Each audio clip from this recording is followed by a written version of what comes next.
Bonjour les amis, je vais vous parler aujourd'hui du rapport entre le Kyokushin et le Taikiken.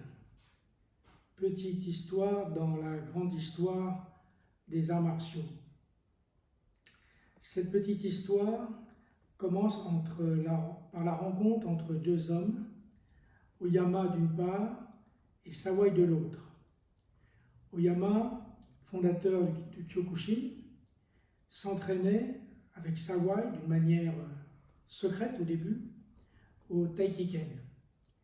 D'ailleurs, quand on regarde les 3 livres qu'il a écrits, le premier tome c'est qu'est-ce que c'est que le karaté, le deuxième tome le karaté c'est ça, le troisième tome karaté supérieur, eh bien on est frappé de voir que dans le troisième tome, la plupart des techniques qui sont présentées sont des techniques de Taikiken.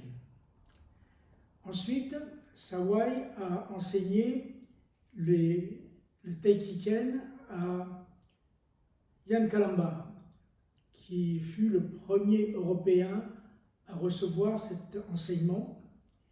Et Ian Calamba, qui est mon mentor, m'a ensuite transmis les bases au début des années 70 et a demandé à Sato, le meilleur élève de Sawai, pour m'enseigner véritablement le Taikiken.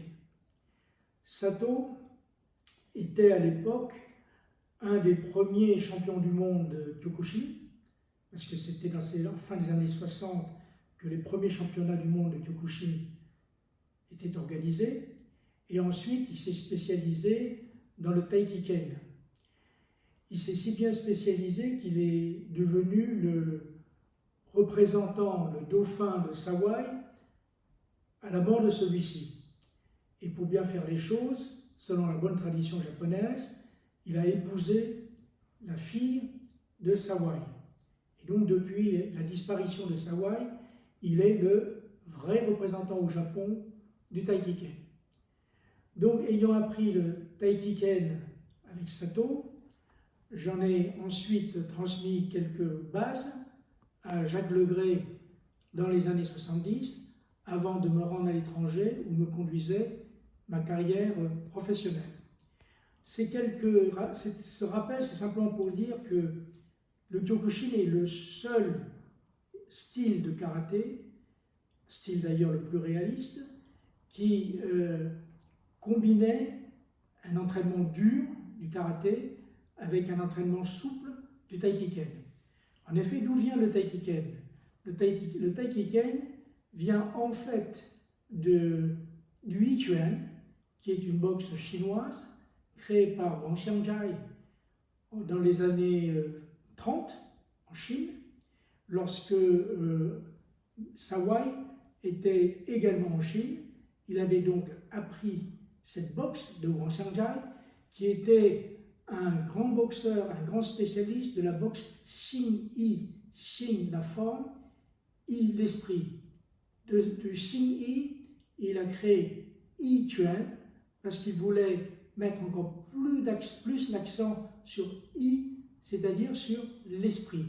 Donc aujourd'hui, on peut dire que le Taikiken au Japon est le Yi-Chuan chinois.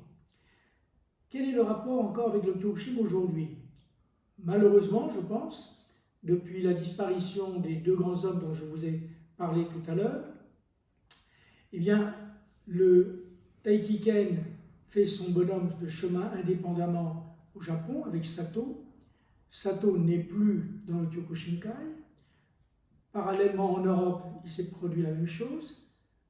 Calamba pratique le Taikiken de son côté, n'enseigne plus le Kyokushin. D'ailleurs, Calamba, après le Taikiken, s'est mis au Taijichuan. Ce qui fait qu'aujourd'hui, il y a très peu de clubs de Kyokushin qui continuent à pratiquer le Taikiken.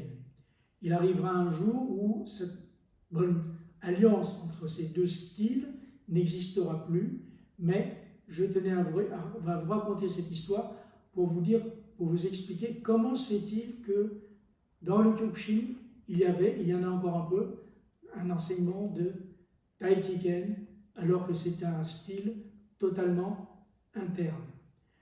Voilà, j'espère que vous avez bien saisi cette petite histoire, parce qu'elle éclaire un petit peu la façon avec laquelle on doit s'entraîner lorsqu'on commence par l'externe, l'évolution normale d'un pratiquant d'art martial qui commence par l'externe, c'est l'interne.